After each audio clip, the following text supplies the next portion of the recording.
оваа година детскиот културен центар Карпош или за повозрастните генерации познат како Пионерски дом Карпош ги слави своите 75 години постоење. Прекрасен юбилеј. Можете ли да замислите каква вривулица од деца и генерации поминувале низ оваа врата која што е зад нас, низ оваа прекрасна фасада која што не го менува ликот 75 години. Една таква карпошанка е и денешната директорка на оваа установа.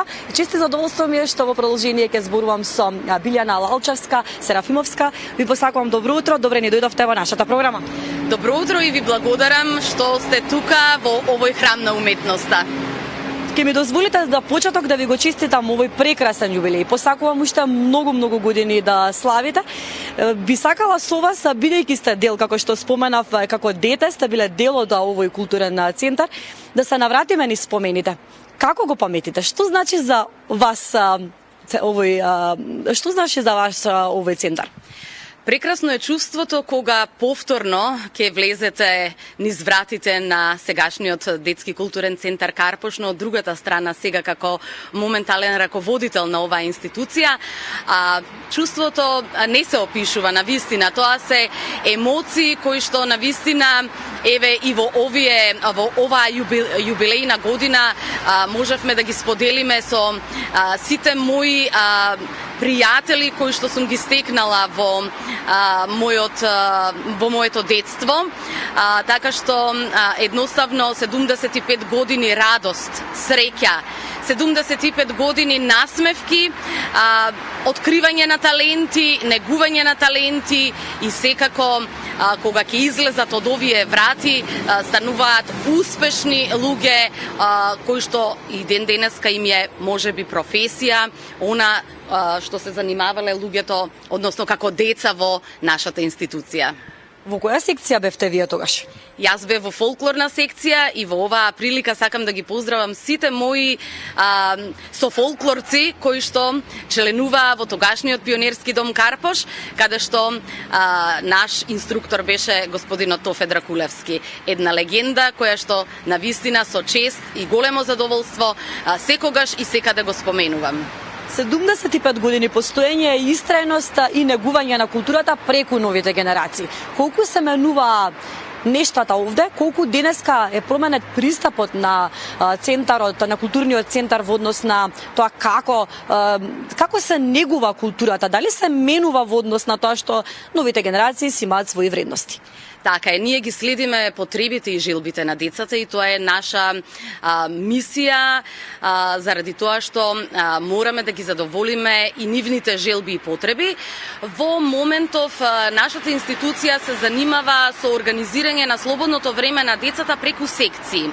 Сите тие секции придонесуваат да младите кои што имаат некаков талент или па сакаат да го развијат во одредена област, како што е балетот, фолклорот, изучување на народни инструменти, изучување на класична гитара, хорското пеење, понатаму ликовното студио, да не ги заборавиме пинг-понгот и шахот кои што се од самото основање на тогашниот Пионерски дом Карпош.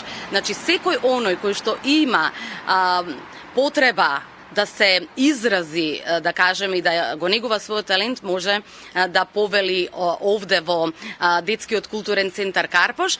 И впрочем морам да нагласам дека сите овие активности се дел од кандидатурата на градот Скопје, кој што би прераснал во Европска престолнина на културата 2028 година. Честитам ако е тоа така, навистина е убаво да се слушне кога еден ваков буквално символ на културата на градот, бидејќи заклучно со оваа седмица, односно од вчера, започна новата сезона на детскиот културен центар Карпош. Уписите се уште се во тек, да ги повикаме сите родители, баби, дедовци кои што не гледаат во моментот. Кој се може да се запише, за кого се отворени вратите? за сите деца од целиот град. Морам да напоменам дека оваа јавна установа е градска јавна установа и во оваа прилика сакам да се заблагодарам на градот Скопје, кој е оснивач на институцијата, бидејќи секогаш ги следи нашите идеи, ни дава безрезервна поддршка. Тука е секторот за јавни дејности, тука е одделението за култура, тука е градоначалничката која што навистина не поддржува во сето она што го работиме и правиме од децата за децата, нели нормално.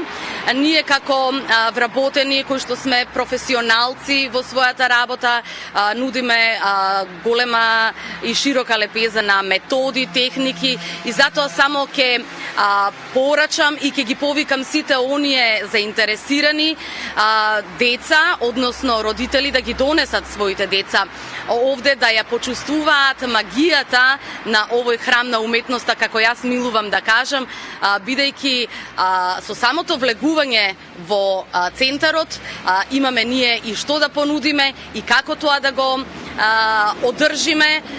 Еве веќе 75 години, можам со гордост да кажам. Каков е интересот низ годините, директор? Ке забележувате пораст на интересот меѓу новите генерации или пак намалување? Значи, ние држиме една златна средина, затоа што децата имаат сега достапност на многу новитети кои што сакаат да се занимаваат со спорт, со друг тип на уметност. Ние имаме од се по нешто. Пак ќе кажам дека задоволни сме од бројката која што гравитира како членови. Значи имаме над 250 членови во различни секции според возраста. И според возраста ги создаваме и секциите. Да речеме, балетот кај нас децата може да се запишат уште од 4 годишна возраст. Тука да ги направат првите балетски чекори и сите оние кои што се предодредени да станат утре успешни балерини, да си го продолжат своето школување во училиштата за наменети за балет. Фолклорот е од 6 годишна возраст, изучувањето на класичната гитара 7 годишна возраст. Имаме 2 возрастни групи за ликовното студио, бидејќи интересите на поголемите и на помалите не се исти, така што за секое дете имаме катче и сето она што се заинтересирани, нели. Исто така имаме можности за децата со посебни потреби, кои што навистина ни се драги членови во нашата институција, така што имаме услови, имаме платформа каде што ја користиме кога ќе дојдат и тие да членуваат во нашите секции. За која секција најмногу има интерес? Па сега во генерално за балетот и за фолклорот, бидејќи се тие и најмасовни секции, можам да кажам дека другите секции не се помалку значајни, но бидејќи се води индивидуална настава, да речеме изучување на народен инструмент како што е тапан, гајда, дудук, тамбура и така натаму, значи тоа е индивидуална настава и нормално времетраењето на секој час е 1 на 1, додека овие групните, да кажам, секции како што се балетот и фолклорот се масовни. Верувам дека многу од родителите кои што биле дел од детскиот културен центар Карпаш денес ги носат нивните деца. Па можеби и баби и дедовци, не само родители. Кажете ми, сигурно имате вакви приказни. Може ли да споделите како реагираат кога ги носат своите дечиња, бабите, дедовците или родителите кои што биле дел од оваа установа? Апсолутно, мислам, сме имале такви ситуации и се уште имаме заради тоа што од вчера почна запишувањата во сите секции. Имавме една баба која што била член овдека.